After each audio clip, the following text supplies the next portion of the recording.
Good morning students of class seventh. विद्यालय के नए सत्र 2021 से 22 में आपका स्वागत है। तो फर्स्ट एक्सरसाइज है 1.1 और इसमें हम परिमेय संख्याओं के विषय में पढ़ेंगे। परिमेय संख्या वे संख्याएं होती हैं जिन्हें p/q के रूप में लिखा जा सकता है और जहां पर q does not equal to 0।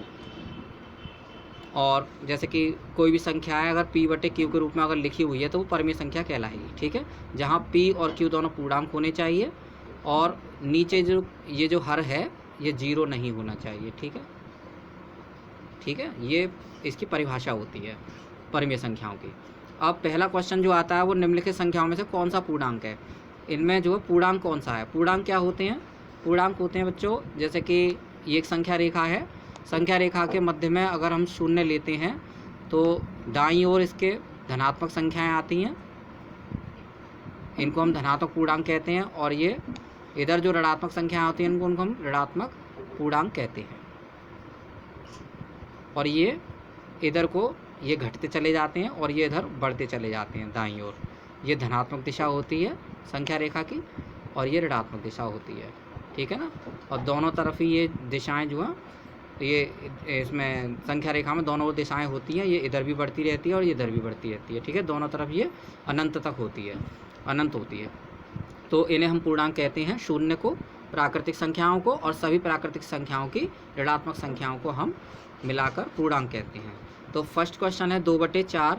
तो ये पूर्णांक है या नहीं, तो हम इसको काट के देखते हैं। 2 एकम 2, 2 दूनी 4, कितना आ रहा है 1/2। तो 1/2 तो पूर्णांक नहीं है, क्योंकि पूर्णांक में ऐसी संख्याएं आनी चाहिए, तो ये नहीं है। अब 3 -6/3 को देखते हैं। 3 से 6 को काटेंगे, 3 दूनी 6, तो -2 आ रहा है। तो ये पूर्णांक है। यहाँ पर देखिए -2 के रूप में यहाँ पूर्णांक है। ऐसे 5/-2 ये काटे नहीं जा सकते, इसलिए ये 5/-2 परिमेय संख्या तो है लेकिन पूर्णांक नहीं है। अब -12/-6 इसको देखते हैं। माइनस से माइनस कैंसिल हो गया, 6 से 12 काटेंगे तो ये 2 आ जाएगा, तो +2 आ गया। दैट मीन्स ये वाली संख्या हो गई, तो ये पूर्णांक है। नेक्स्ट 0/5। 5 से 0 में हम भाग देंगे तो हमको क्या मिलेगा? 0 ही मिलेगा, और 0 यहाँ पर पूर्णांक है, तो इसका मतलब ये भी पूर्णांक है। तो पूर्णांक कौन कौन सी संख्या हो गई? एक ये हो गई, एक ये हो गई पूर्णांक, इधर एक ये हो गई। नेक्स्ट है फिर नेक्स्ट क्वेश्चन -3/9। तो 3 एकम 3, 3 तिया 9, तो ये -1/3, ये भी पूर्णांक नहीं है। 4/-7, ये भी एक दूसरे से विभाजित नहीं हो सकते या किसी अन्य संख्या से भी विभाजित नहीं हो सकते, इसलिए ये 4/-7 परिमेय संख्या होगी लेकिन पूर्णांक नहीं है। 3/1, 1 से 3 में भाग देंगे तो 3 मिल जाएगा, तो ये परिमेय संख्या, ये पूर्णांक है। और इसमें भी हम 1 से -5 में भाग देंगे तो -5 ही आएगा, जो कि एक पूर्णांक संख्या है। और 2 से 1/4 को हम अगर सॉल्व करते हैं तो ये 9/4 आती है संख्या, जो कि एक परिमेय संख्या है, तो ये पूर्णांक नहीं है। ठीक है, तो पूर्णांक संख्या इसमें सेकंड वाली है, फोर्थ है, फिफ्थ है, और ये 8th वाली है, 9th वाली है। ठीक है, अब नेक्स्ट आते हैं क्वेश्चन नंबर 2 पे। निम्नलिखित के अंश और हर ज्ञात कीजिए। 6/-17।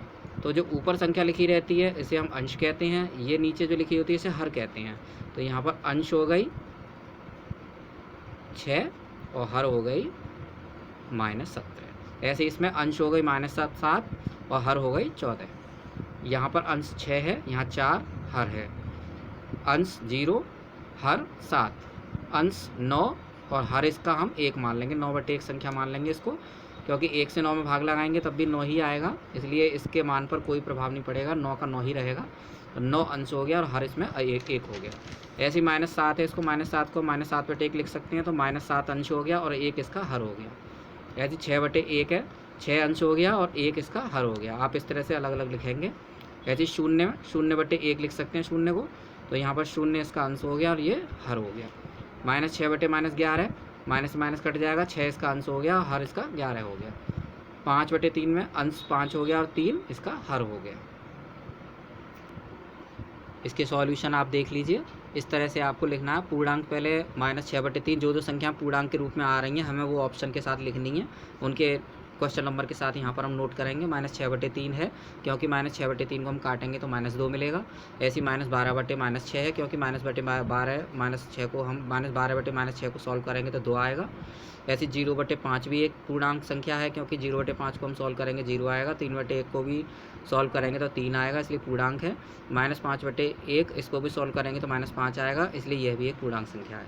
नेक्स्ट है अंश और हर। ये मैंने आपको उसमें भी बताया है बुक में। इसमें अंश और हर में बताना है 6/-17 में, तो अंश इसमें 6 हो गया, हर -17 हो गया। ऐसे ही -7/1, -7 को हम -7/1 मान लेते हैं, अंश यहाँ पर -7 हो गया और हर इसमें 1 हो गया। इसी प्रकार से 0/1, 0 को हम 0/1 लिख सकते हैं, तो अंश इसमें 0 हो गया और हर इसमें 1 हो गया। तो ये सभी पूर्णांक संख्याएं हैं।